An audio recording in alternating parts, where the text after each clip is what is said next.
released a home version of Pac-Man, which came with a richly illustrated manual that clearly depicted the things as ghosts. You can see a similar interpretation of the characters on the cover of this player's guide or in this magazine ad. Things were made even more obvious on the boxes of some of the hideous Pac-Man knockoffs that they released in England, like Dot Gobbler and Dot Man. Today, the ghost assumption is so deeply culturally ingrained that people cannot quite process the possibility that they were ever intended to be anything else, as we can see in this carefully controlled experiment. You consider yourself a bit of a Pac-Man fan, right?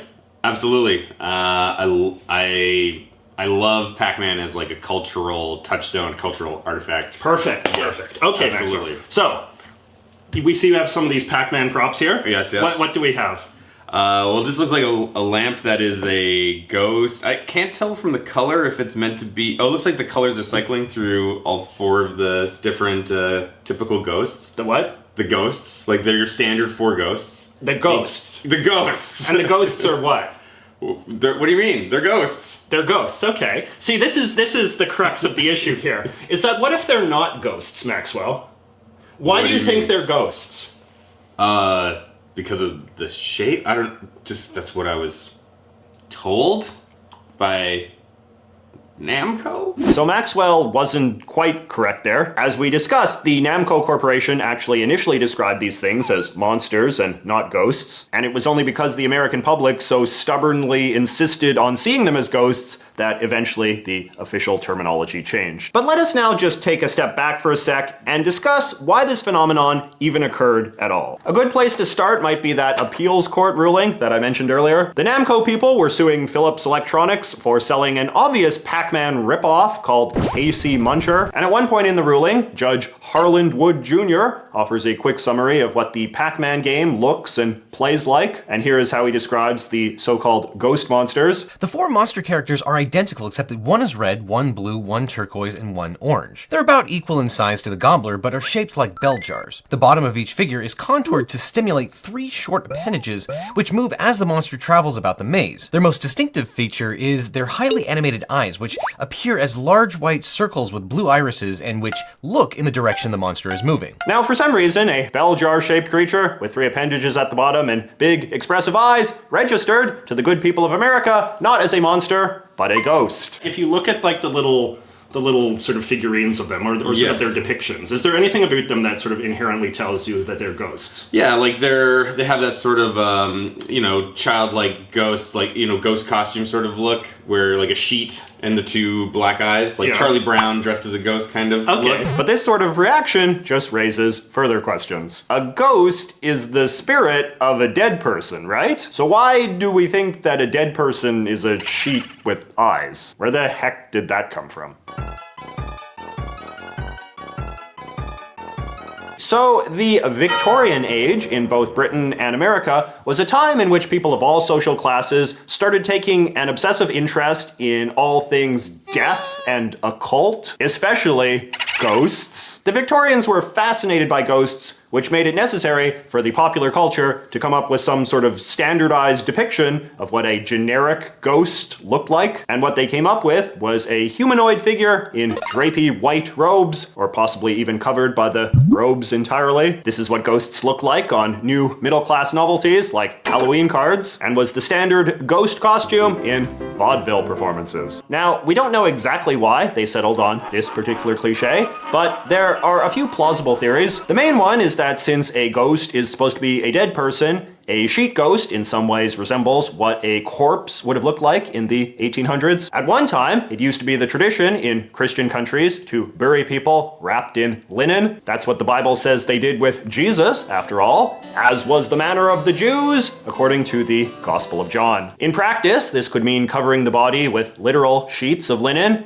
as you can see here being done to Queen Victoria herself, or just dressing the body in special burial garments made of linen, which were sort of like pajamas. This tradition was actually kind of already on the way out by the Victorian age, as it had become increasingly popular to just bury people wearing normal clothes. But the thinking is that the tradition was still well known enough to the Victorians to have people associate loose, billowy, white clothing with death. So in theory, a ghost wrapped in a sheet would have the appearance of someone who just wandered out of a tomb, in the same way that today we might expect a zombie to be wearing a nice suit and tie, because of course that's what we bury people in now. The other theory is just that ghosts have always been considered these kind of flowy, floaty, wispy creatures, and one way to achieve that look, particularly on the theater stage, was to have the ghost wear flowing robes that kind of create the illusion of wispy fluid movement. White is likewise a reflective, glowing color that looks holy and otherworldly, while we tend to associate cloaks or capes or robes with characters who are magical or mysterious. But in any case, as the years went on, this stereotypical depiction of a ghost got more stylized and abstract. In 20th century America in particular, it gradually became associated with a certain kind of low-effort Halloween costume, which then itself became a hyper-stylized cliche in its own right. And so, by the 1980s, we could look at something as abstract as this and have it somehow register as the spirit of a dead person.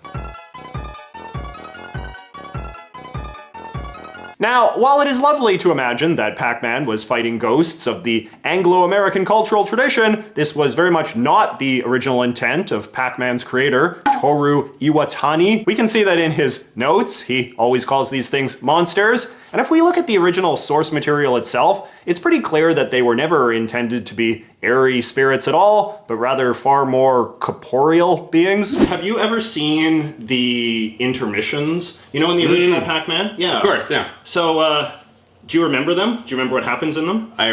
Usually they are in like animations of Pac-Man chasing ghosts or ghosts chasing Pac-Man, and then usually there's a little swerve at the end of each one. Yeah. Well, do you remember what specifically happens in any of them?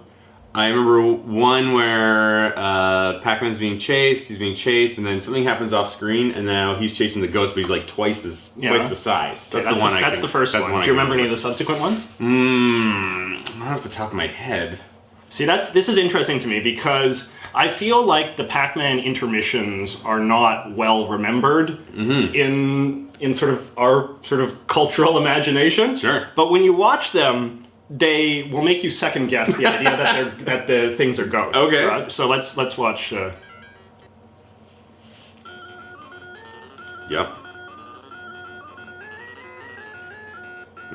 So this is the one that you're thinking of. Oh, yeah.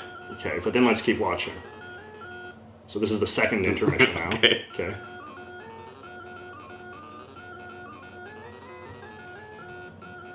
I have never seen that before in my life. Okay, and now watch the third intermission.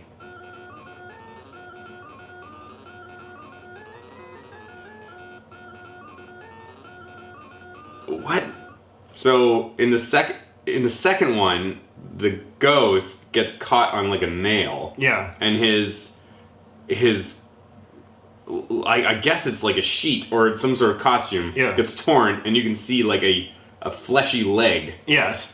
And then in the third one, he goes off screen, and it looks like his whole costume has been destroyed, and he really is just a leg and eyeballs. Yeah.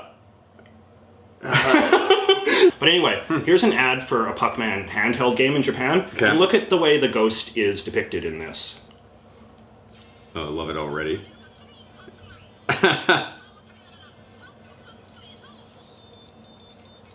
Oh my god.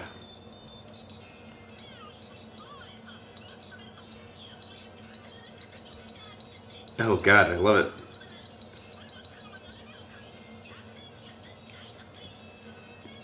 This is a good find.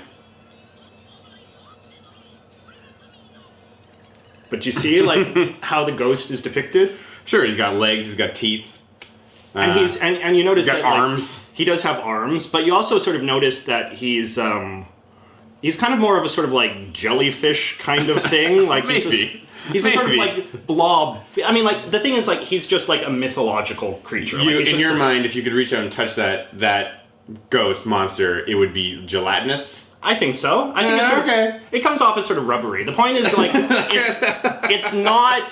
it's not a ghost as I think. Like, I think that if you watch that ad, knowing nothing about anything, and you looked at that, you would not think that's a ghost. You'd think that's just some weird creature. I suppose that's true. Are you gaslighting me? I'm not gaslighting you. This is what I mean, right? It's like, You know, because that depiction of the ghosts is, I think, sort of incongruous with the fact that we imagine them to be ghosts and our cultural understanding of what a ghost is. Yeah. I think that we've sort of collectively, as a culture, just